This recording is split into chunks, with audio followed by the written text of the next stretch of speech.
자, 우선은 루브르 박물관이 소장하고 있는 수많은 걸작들 중에 가장 대표적인 작품, 네. 이 정도는 예, 루브르 예. 가셨으면 보시고 와야 네. 된다라고 하는 작품 몇 점을 제가 뽑아봤습니다. 예.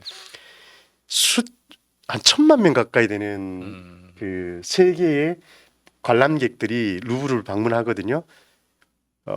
조금 과장을 한다고 하면 이 한 점을 보기 위해서 갑니다. 맞습니다. 모나리자를 보기 예, 위해서 예. 루브르를 방문한다고 해도 과언이 아니고요. 그야말로 슈퍼스타입니다. 음. 보통 우리가 이제 모나리자 이러면 대중적으로 각인되어 있는 몇 가지 키워드가 있죠. 예. 가장 첫 번째가 과연 이 여인이 웃고 있는가, 웃고 있지 않은가. 예, 예. 모나리자의 신비에 쌓인 저 미소에 대해서 많은 사람들이 의문을 던지게 되죠. 두 번째로는 모나리자가 레오나 다빈치의 자화상일 것이다. 손을 맞아, 보면 그런 남자인가 여자인가 뭐 이런 이제 젠더 갈등도 여기서 찾아볼 수가 있을 것 같고요.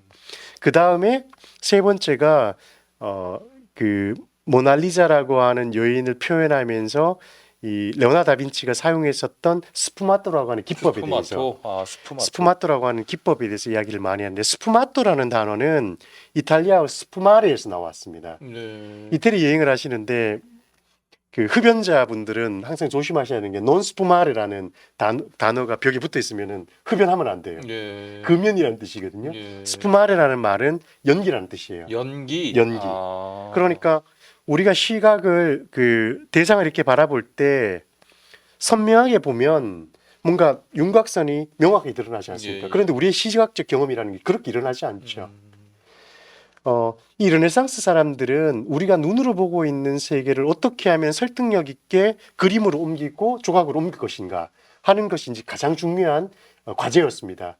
그러니까 2D를 3D로 바꿀 수 있어야 하고, 또 인체나 대상을 표현을 할 때 음영 대비를 통해서 입체감을 주어야 하고, 또 윤곽선이 지나치게 명확하다 보면 부자연스러운 표현이 나타날 거 아니겠습니까? 그러겠네요. 예. 그러니까 그런 것들을 좀 희석시키면서 우리의 시각적 경험이 심리적으로 가장 대상을 설득력 있게 읽어낼 수 있도록 윤곽선을 흐려버리는데, 윤곽선을 이제 흐릴 때 눈 주위와 입 주위를 집중적으로 흐리다 보니까 사람의 인상을 결정짓는 두 부분에 그 윤곽선이 흐려지게 되니까 표정이 모호하게 되는 이런 이제 모나리자의 아주 탁월한 기법이 우리에게 이제 전해지고 오는 것인데요. 제가 보기엔 웃는 거 맞는 거 같은데. 미술사 쪽으로는 이 여인이 웃든 웃지 않든 아무런 의미가 없습니다. 예. 예. 아무런 의미가 없고, 사실 그 웃는 것이냐 아니냐는 감상자의 심리적 편향성의 확증 편향에 많이 좌지우지되기 때문에, 예를 들어서 우리가 이거 웃는 여인이라고 하고 보면 웃는 것 같아요. 근데 웃지 않는 것 같다라는 생각으로 작품을 보게 되면 왠지 웃지 않는 것 같은 느낌이 듭니다. 그래서 그런 거는 사실은 이제 미술사적으로 봤을 때는 크게 중요한 건 아니지만, 어쨌든 자연의 대상을 면밀하게 분석하고 인체를 표현할 때 어떻게 하면 설득력 있는 표현이 가능할 것인가 하는 그 기법들을 아주 압축해서 보여주는 작품이 이 작품입니다. 또 모나리자가 유명하게 된 이유는 도난을 당해서 유명해졌죠. 맞아, 그 얘기 들었습니다. 네. 예. 도난을 당해서 이태리 출신의 점도둑이라고 할 수가 있는데, 이 작품을 훔쳐서 나중에 그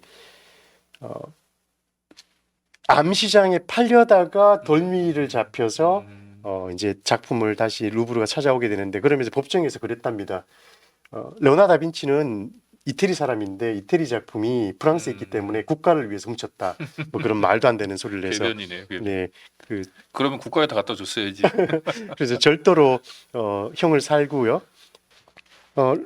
그러면 도대체 이태리 르네상스의 최고의 지성, 만능인이라고 일컬어지는 레오나 다빈치의 작품 모나리자가 이태리가 아닌 프랑스에 소장되어 있는 이유는 뭘까 하는 것을 질문해보는 것도 루브르의 역사를 알아가는데, 약탈을 해왔을 것 같진 않은데. 약탈을 하진 않았습니다. 예. 많은 사람들이 뭐 프랑스가 약탈을 많이 했기 때문에 약탈하지 않았을까 하고 생각을 하는데요. 모나리자는 약탈하지 않았습니다. 모나리자는 약탈한 게 아니고요. 레오나 다빈치가 이태리가 아니라 프랑스에서 죽었어요. 아, 그럼 프랑스에서 그린 그림인가요? 이태리에서 그렸고 그렸고 가져왔고. 계속 가지고 다니면서 아. 뭐 이렇게 수정을 했었겠죠. 그렇군요. 프랑스와 1세라고 하는 프랑스의 르네상스 군주라고 불리는 대표적인 왕인데요. 프랑스 군주로서 이태리 문화에 특별히 관심이 많았었고요. 프랑스 군대가 이탈리아 북부 지역을 이렇게 장악한 적도 있고, 역사적으로 보면 나폴리도 프랑스의 지배를 받기도 했었습니다. 예, 예. 그런데 이 프랑스와 1세가 이태리를 이제 정복을 하고요. 1515년에 마리냐노 원정을 떠나서 밀라노에서 지배권을 다시 이제 탈환을 했는데, 예. 우리가 이제 흔히 이야기하기로는 이태리를 프랑스 왕이 탈환을 했지만 프랑스 왕의 마음을 뺏어간 것은 이태리 미술이다. 아. 그래서 이탈리아 르네상스 군주가 이탈리아 르네상스를 보고 이 프랑스 군주가 매료가 되어서 이 레오나르도 다빈치를 프랑스로 초대를 합니다. 레오나르도 다빈치는 불행하게도 이탈리아에서는 크게 좋은 성과들을 올리지는 못했습니다. 아, 그래요? 예. 최고의 천재라는 것은 누구나 알고 있었지만 어떤 이유인지는 모르겠지만 실제로 레오나르도 다빈치가 활동했었던 피렌체라든지 주요 작품들이 없습니다. 피렌체 사람인데도 불구하고 심지어 피렌체의 이탈리아 르네상스 전체를 가장 서포트해 줬었던 메디치 가문이 거기 있었음에도 불구하고 레오나르도 다빈치는 다른 미술가들과 비교했을 때 메디치 가문의 혜택을 거의 받지 못했습니다. 그렇군요. 오히려 피렌체에서 대접을 제대로 받지 못했기 때문에 밀라노에 가서 스포르차 공작에 공작을 위해서 몇몇 일을 하게 되고요. 거기서 우리가 알고 있는 뭐 비행기 디자인도 하게 예, 되고 예. 또 무기도 만들고 뭐 다리도 제작하게 되고 그게 이제 밀라노에서 그렇습니다. 있었던 일이군요. 그리고 그러나 또 최후의 나중에는 만찬도 또 파리로. 밀라노에 있지 않습니까? 그러네요. 예, 예, 예. 이 작품을 제작한 것은 밀라노에 있을 때입니다. 예, 예. 걸작 중의 걸작입니다. 레오나르도 다빈치는 워낙 한 일이 많기 때문에 완성작이 몇 점 되지 않습니다. 그런데 이 작품은 완성도가 가장 높은 작품 중에 하나이고요. 어떤 수도회로부터 성모 마리아와 아기 예수가 피신을 가는 장면을 그려달라는 의뢰를 받았고요. 그래서 이 작품을 이제 그렸습니다. 근데 이 작품은 거부를 당해버렸어요. 왜요? 왜 거부를 당했을까? 거부를 당해서 두 번째 그림을 그려서 제출을 했고, 그래서 오른쪽 작품이 두 번째 버전입니다. 저는 왼쪽이 훨씬 나은데. 우리 센터장님은 미적 감각이 뛰어나시기 때문에 왼쪽 작품이 훨씬 낫다고 얘기하시지만 그 당시 사람들은 왼쪽 작품 봤을 때 뭔가 문제가 있다고 봤습니다. 뭔지는 모르겠으나. 뭔지 알 수 있죠. 알 수 있어요? 네. 오른쪽 왼쪽이 거의 똑같은 이미지잖아요. 그렇죠? 그런데 차이점이 있습니다. 예를 들어서 성모 마리아 왼쪽에 있는 아기가 있죠. 예. 그 아기 왼쪽에 있는 아기를 왼쪽 그림과 오른쪽의 그림을 비교해 보시면 뭔가가 있고 없고의 차이가 있습니다. 왼쪽 작품은 후광이 없죠. 그러네요. 왼쪽 작품 후광이 없네요, 없습니다. 후광이. 왼쪽 작품에는 생략이 되어 있지만 오른쪽 작품에는 여기 후광이 그러네요. 있죠. 후광 있네요. 여기는 후광이 없죠. 예, 예. 십자가. 이 아기는 십자가를 들고 있고 십자가 들고 있지 않죠. 이게 예수인지 성모인지 모르겠어인가? 이 그림으로는? 그렇죠.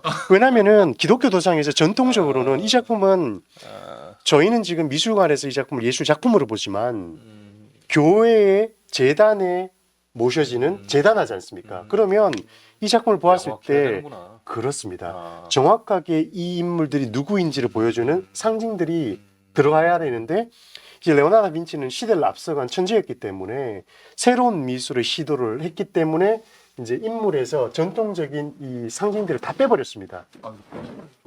그렇죠. 근데 이제 재단으로서의 그런 기능들이 이제 불명확함이 있기 때문에 그리고 생각해 봐야 되는 게 이 작품이 제작됐던 시기가 종교적으로 혼란했던 아, 시기입니다. 그렇군요. 기독교하고 종교 개혁이 예, 일어나는 예, 시기이기도 예. 하고 그래서 이제 그런 음, 종교화의 그 전통에서 벗어났을 때는 이 신학적 해석의 문제가 이제 문제가 될 수 있기 때문에 왼쪽 작품이 지금 우리가 눈으로 보았을 때도 훨씬 더 작품의 완성도가 높았음에도 불구하고 안타깝게 거부를 당했고 하지만 그 덕분에 우리는 두 점의 작품을 가지고 있지 않습니까? 그러네요. 네. 예. 이렇게 비교를 해보시면은 왼쪽 작품과 오른쪽 작품에서 레오나르도 다빈치가 추구했었던 그 전통의 극복이라고 하는 측면에서의 예, 차이점들이 예, 보이게 되는데 그러네요. 항상 대중적 취향이나 우리가 가지고 있는 관습적 그 판단들은 미술가의 혁신을 따라가지 못합니다. 그리고 미술가의 혁신은 파격을 통해서 충격을 가해주고 그 충격을 통해서 새로운 역사를 이뤄내는 이런 것들이 이제 미술사에서 많이 관찰이 되거든요. 이제 전쟁이 일어나서 밀라노를 떠나서 뭐 베네치아도 가고요. 나중에 고향으로 돌아오기도 하지만은 결국 레오나르도 다빈치가 만년에 이르렀을 때는 미켈란젤로라고 하는 또 젊은 후배 거장이 아주 뭐 탁월한 기량을 보여주고 있었기 때문에 크게 존경은 받았지만 미술가로 활동할 수 있는 그 환경은 좋진 않았다고 예, 보는데 예. 마침 그때 프랑스와 1세가 레오나르도 다빈치를 프랑스로 초대를 했고 앙보아즈라고 하는 곳에 성을 내주면서 예. 이제 여기서 여생을 마무리하게 됩니다. 루아르라고 하는 이 골짜기에 앙보아즈라고 하는 아주 아름다운 도시가 있고요. 거기에 클로루체라고 하는 성을 이제 레오나르도 다빈치에게 내주면서 여기서 작업을 하고 마지막 여생을 보내게 되는데 지금도 이제 가시게 되면 이렇게 레오나르도 다빈치의 최후의 일생을 경험해 볼 수 있는 그렇군요. 관광지로 아주 각광을 받고 있는 곳이고요. 바로 이 장소에서 레오나르도 다빈치가 프랑스와 1세 품에 안겨서 세상을 떠났다. 그리고 서거한 레오나르도 다빈치의 유품 중에 모나리자가 들어 있었던 것이죠. 레오나르도 다빈치를 좋아하는 분이면 저기를 꼭 가봐야 되겠네요. 맞습니다. 그래서 장 도미닉 앵그르라고 하는 낭만주의 미술가가 이제 상상을 해서 그린 것이겠죠. 레오나르도 다빈치가 프랑스와 1세의 품에 안겨서 죽는 장면이 가장 잘 알려져 있습니다. 화가가 유품으로 남긴 것 중에 모나리자가 담겨 있었고요. 그럼 그 전에는 공개가 안 됐었나 보군요. 그렇죠. 모나리자가. 이게 원래 이제 모나리자는 또 초상화기 때문에 의뢰인이 있을 거 아닙니까? 예. 그래서 모나리자를 두고 의뢰인에게 제출이 되지 않았다는 뭐 이유 때문에 미완성작일 것이다. 아니면 완성을 했었지만 끊임없이 거기에 새로운 붓질을 가함으로써 마지막 그 죽음의 순간까지도 작품을 가지고 있었다. 뭐 이런 이야기도 있기도 하고요. 그래서 이제 뭐 눈썹이 안 그려진 게 미완성 작품이라는 뭐 증거다. 뭐 이렇게. 최근에 그 이제 연구 결과에 따르면은 예. 그 눈썹이 있었느냐 없었느냐에 대한 예. 논란이 많았었거든요. 예. 그 가장 최근에 그 과학 연구 방법으로 이렇게 분석을 해본 결과 눈썹이 있었고 원래는 있었고. 나중에 이제 그게 세간이 지나다 보니까 눈썹이 박피가 돼가지고 지워졌군요. 지워졌다, 떨어졌다. 그렇군요. 그래서 이제 없어진 예. 것이다. 모나리자의 눈썹이 없는 것 때문에 뭐 눈썹을 미는 것이 미인의 기준이었다. 뭐 이런 눈썹 문신을 해야 될 것 같은데. 이런 얘기도 많았었고요. 이 작품은 누구의 작품인지 혹시? 미켈란젤로 작품. 그렇습니다. 미켈란젤로의 작품입니다. 예. 미켈란젤로가 그 교황 율리우스 2세의 무덤을 만들기 위해서 예, 로마로 예. 부름을 받아서 갔다가 나중에 음모론에 빠져서 그 시스나 성당에 천장화를 그리게 되잖아요. 율리우스 2세 교황의 대규모 용묘를 제작하기 위해서 수많은 조각상들을 디자인을 했습니다. 그리고 저기 카라라 같은 이제 대리석 산지에 가서 가장 질 좋은 대리석도 6개월에 걸쳐서 이제 다 공수를 해왔는데 나중에 정작 무덤은 원래 계획대로 제작을 하지 못하고 천장화 뭐 10여 년 정도 그리다가 이제 교황 사후에 조그만한 프로젝트로 이제 무덤이 완성이 되긴 했지만 그때 제작되었던 있었던 이 조각상들이 지금 루브르에 이 두 점이 그렇군요. 소장이 되어 예. 있습니다. 그래서 이 작품들 또한 루브르 박물관에 소장되어 있는 이유가 프랑스와 1세가 이 작품을 가지고 왔기 때문에 지금 보는 이 그 도면이 율리우스 2세의 영묘를 처음 계획했던 미켈란젤로의 도안을 이렇게 재구성한 것이고요. 몇 차례에 걸쳐서 이렇게 바뀝니다. 디자인이. 1513년에 제작 계획이 변경됐는데 이 드로잉은 미켈란젤로가 직접 그린 것이고요. 뒤쪽에 보면 다시 한번 규모가 축소되어서 변경이 되고 계속 변합니다.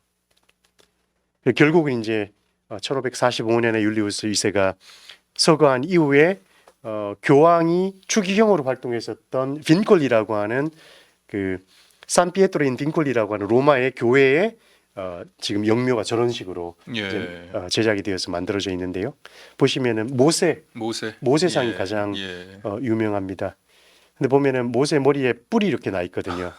뿔이 나 있는 이유는 번역을 잘못해서 예. 사실 뿔이 아니라 광휘가 나온다라고 예, 지금 영어로 예. 제가 그 출애굽기의 34장 30절에 나오는 이 말씀 중에 radiant라는 단어가 있거든요.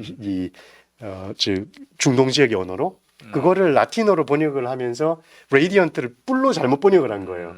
그래서 광휘가 나온다라는 해석이 되어야 하는데 뿔이 났다라고 나온다, 해가지고 뿔이 났다. 저렇게 이제 머리에다가 모세 머리에 뿔이 나 있는데 저 뿔만 없었으면 정말 멋있었을 것 같아요. 뿔이 있어도 멋있긴 하죠.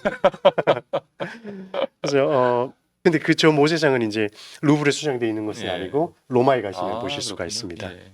그래서 지금 보시면은 미켈란젤로의 가장 걸작 중에 걸작이거든요. 그네요. 죽어가는 뭐 잠들어가는 아니면 죽어가는 노예상이라고 알려져 있는데 이 미켈란젤로가 남긴 말 중에 가장 의미심장한 이야기입니다. 신플라톤주의적인 교육을 받았고요. 미켈란젤로가 미켈란젤로가 남긴 말인데요. 자기는 조각을 하지 않는다고 합니다. 이미 돌 속에 형상이 내재되어 있다. 조각가가 하는 일은 멋진 표현이네요. 예. 불필요한 부분을 걷어낼 뿐이다. 불필요한 부분을 걷어내면 돌 안에 내재되어 있는 원래 형상이 드러날 거 아니에요. 이제 그게 자기 조각이다라고 이데아가 거기 이야기합니다. 있다. 네, 맞나요? 그렇습니다. 그 말이? 플라톤에서 나온 것이니까. 예. 또 프랑스와 1세가 집중적으로 수집했었던 이태리 르네상스의 최고의 거장인 라파엘로의 작품들이 루브르에 소장이 되어 있는데 그 중에서도 정원의 성모라고 하는 이 작품이 우아한 성모 마리아와 아기 예수 그리고 세례자 요한을 보여주는데 가장 최고의 작품으로 꼽힙니다. 라파엘로 하면은 서양 미술사에서 가장 우아한 성모 마리아를 그린 것으로 정평이 나 있고요. 드론간에 이렇게 접어들게 되면 그랑 갈러리라고 하는 이름의 450m나 되는 엄청나게 긴 복도가 있습니다.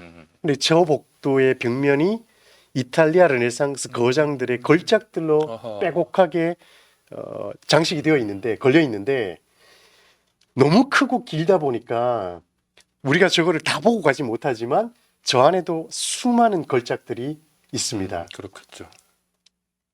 대표적인 작품이 바로 라파엘로의 작품인데요.